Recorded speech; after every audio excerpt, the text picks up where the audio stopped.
Assalamualaikum warahmatullahi wabarakatuh.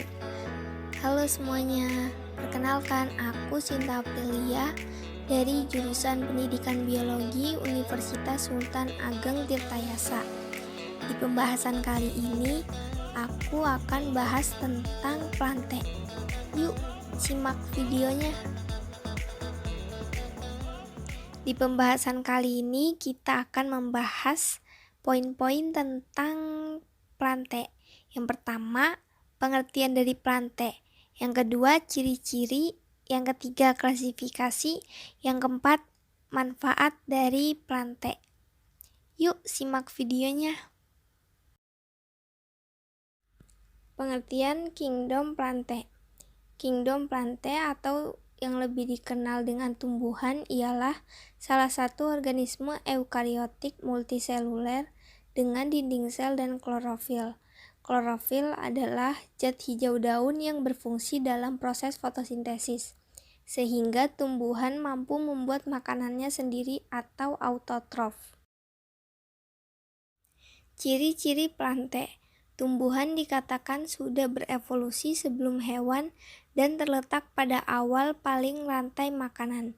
Tanpa tumbuhan, sebagian besar organisme tidak dapat bertahan hidup.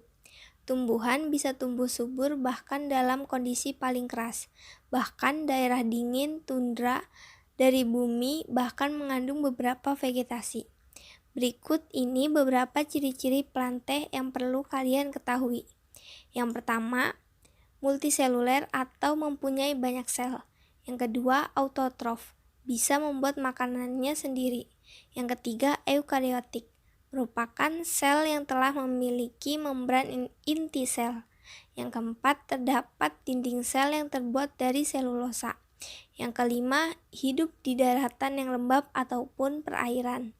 Yang keenam, memperoleh makanan dengan cara fotosintesis yang dibantu dengan cahaya matahari.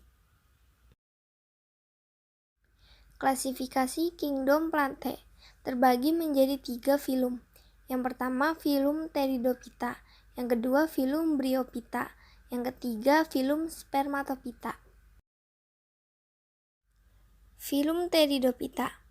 Filum Pteridophyta atau tumbuhan paku telah mempunyai jaringan pengangkut atau kormus dan organ sejati.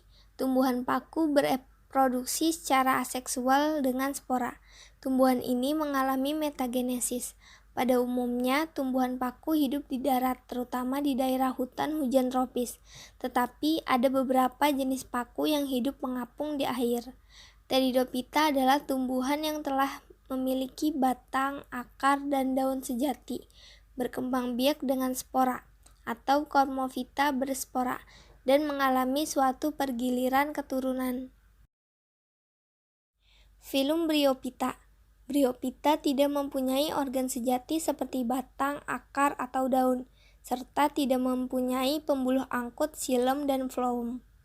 Bryophyta mempunyai suatu rizoid kecil yang membuatnya dapat menempel di tanah. Bryophyta biasanya tumbuh di daerah yang lembab dan teduh. Bryophyta adalah sebuah tumbuhan peralihan antara tumbuhan berkormus atau Cormophyta dengan tumbuhan bertalus atau Talophyta.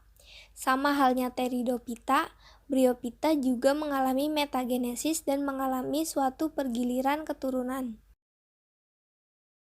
Filum Spermatophyta. Istilah spermatophyta berasal dari bahasa Yunani, yaitu sperma, yang berarti biji, dan piton yang berarti tumbuhan. Biji merupakan hasil pembuahan antara benang sari dan putik di bunga, serta menjadi cikal bakal dari individu baru. Spermatophyta dibagi menjadi 2 subdivisi, yaitu Angiospermae berbiji tertutup dan Gymnospermae berbiji terbuka. Spermatophyta hidup di darat dan beberapa hidup di air, misalnya tumbuhan teratai. Spermatophyta memiliki batang, akar, dan daun sejati. Manfaat kingdom plante. Ada beberapa manfaat kingdom plante bagi kehidupan. Yang pertama, beberapa jenis kingdom plante seperti rotan dan pohon jati dapat dijadikan sebagai bahan baku bangunan, kertas, furnitur, kartu remi, peralatan olahraga, dan alat musik. Yang kedua, beberapa jenis kingdom plante seperti rami mampu menghasilkan serat linen. Serat linen digunakan dalam berbagai tekstil rumah tangga, seperti handuk, taplak meja, dan sebagainya. Perlengkapan seperti tirai, penutup dinding dan hiasan dinding, serta pembuatan pakaian.